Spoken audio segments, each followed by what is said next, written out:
I babysat for 500 cash. I'll never do it again. I almost didn't take the job. Something about the ad felt off. Looking for a responsible sitter. One night only. Good pay. Cash. Must follow instructions. That was it. No details about the kid, no address, nothing about the hours, just a burner Gmail account to reply to. I was broke enough to overlook all that. My rent was due in 3 days and my fridge was down to half a jar of pickles and an expired yogurt. So I sent a message, figured I wouldn't get a reply. I got back in less than an hour. Thank you for reaching out. The job is simple. Watch our son Matthew from 7 p.m. to midnight. $500 cash. Please do not let him look into mirrors. Please do not answer the door. Well, yeah, don't answer the door. If someone knocks and claims to be us, address attached.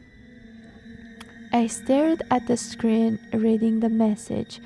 No mirrors, don't open the door. Those weren't instructions. Those were warnings.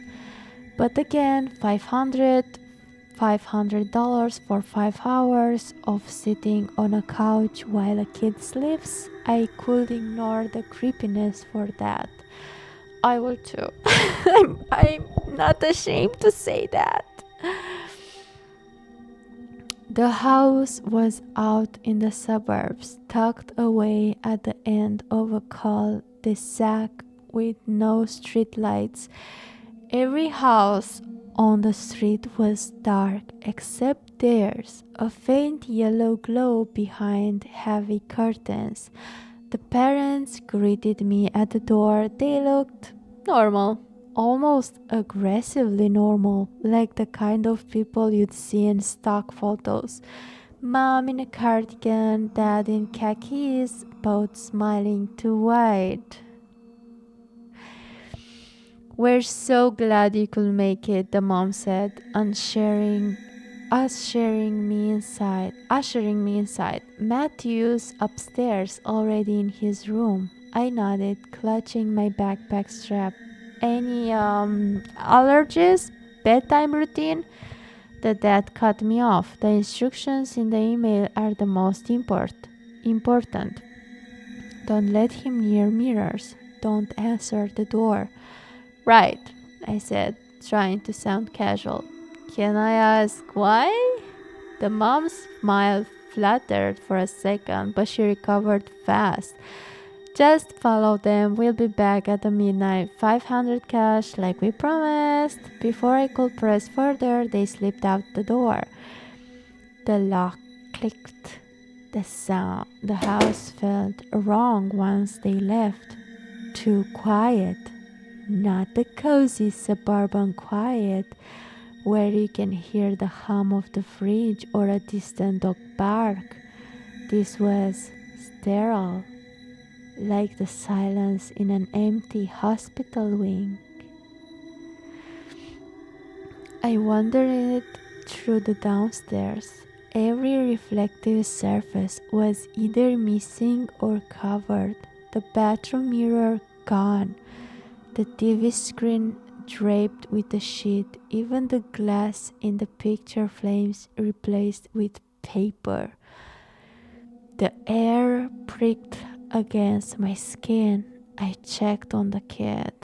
Matthew was sitting cross-legged on his bed, staring at me when I opened the door. He looked about 8. Blonde hair, pale skin, dark circles under his eyes, like he hadn't slept in days. "Hi," I said, forcing a smile. "I'm your babysitter." He didn't answer, just blinked at me slowly, then asked, Do you know which ones are real? My stomach dropped. What do you mean? The people, he said. His voice was flat as he was reciting something. Sometimes they're not them. Sometimes they're copies. I laughed nervously. That's creepy. Where did you hear that? He tilted his head bird-like. From the other Matthew. I swallowed. The other Matthew? He pointed toward the darkened window. A window. He comes when the glass is open. I pulled the curtain shut tighter. The first knock came around 8:30. 3 slow raps on the front door. I froze on the couch, my phone in hand, the instructions scream in my head.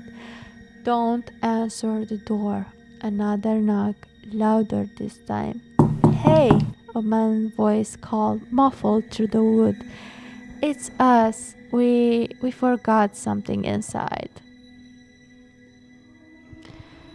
Good job, Satan, but no. The parents. My pulse thudded in my ears. It sounded like the dead, but flatter, like someone's replaying a recording through a bad speaker. I crept closer, carefully not to touch the knob. We just need to come in for a second, the voice said. Behind me I heard movement on the stairs. Matthew was standing halfway down, clutching the railing, staring at the door with wide eyes.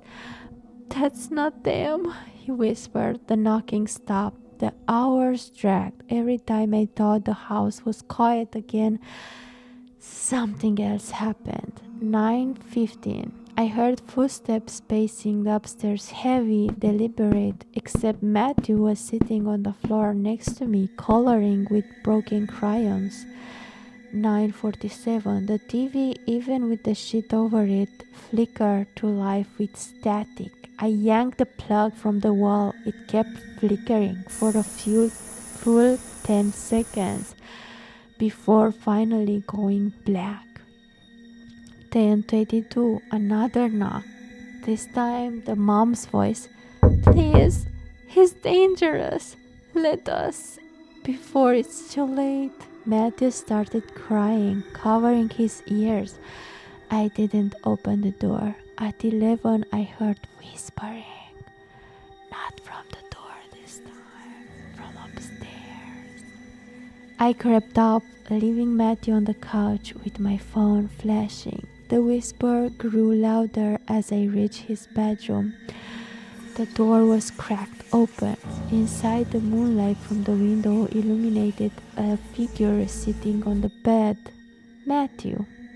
Except I'd let him downstairs. This Matthew looked identical but wrong, the way a wax figure almost looks real until you see the eyes. His lips moved, whispering to himself words I couldn't quite make out. Then he snapped his head towards me. I slammed the door shut and bolted down the stairs. The real Matthew was exactly where I'd left him. He looked up at me with tears streaking his face. You saw him, he said. I didn't answer. 11:40. The knocking came again.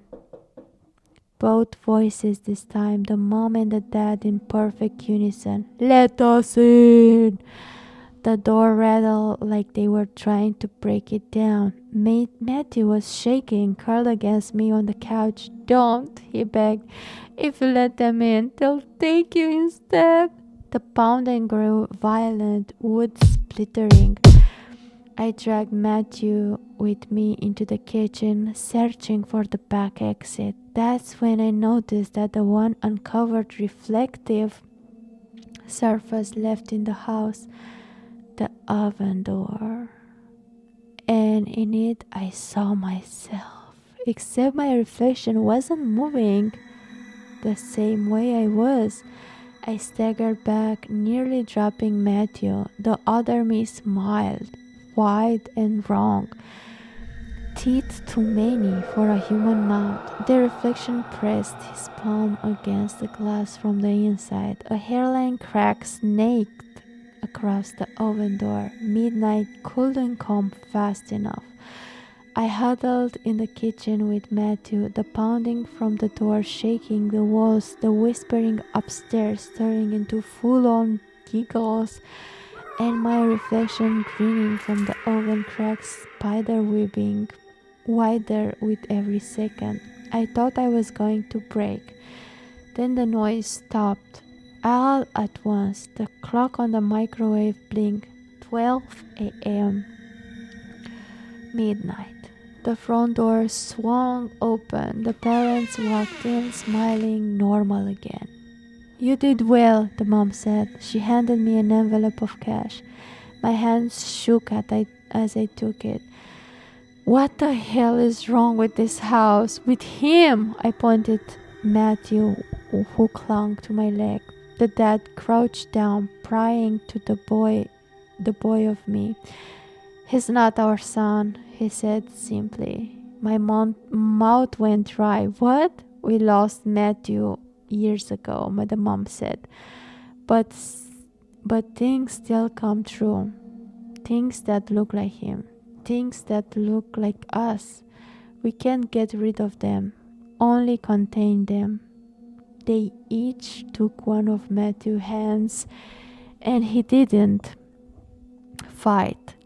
Just looked back at me with hollow eyes. "You did your job," the dad said. "You kept him from escaping. That's all we needed." And before I could say a word, they led him upstairs. The door slammed shut behind them. I stumbled outside, clutching the envelope, the night air biting my lungs. When I got home, I dumped the cash onto my kitchen table. Every bill was crisp perfect. Except when I flipped them over, the faces weren't of president. They were of me, smiling, too wide, with too many teeth. God damn it. They didn't even pay it with real money. What? I think that was a ghost house. Like, everybody who dies in that house, it gets kept in that house, like American Horror Story, you know. Tell me, what do you do? What would you do if you had to babysat Matthew? What would you do in this situation? I wait for your answer in the comments. Goodbye, freak. Shh.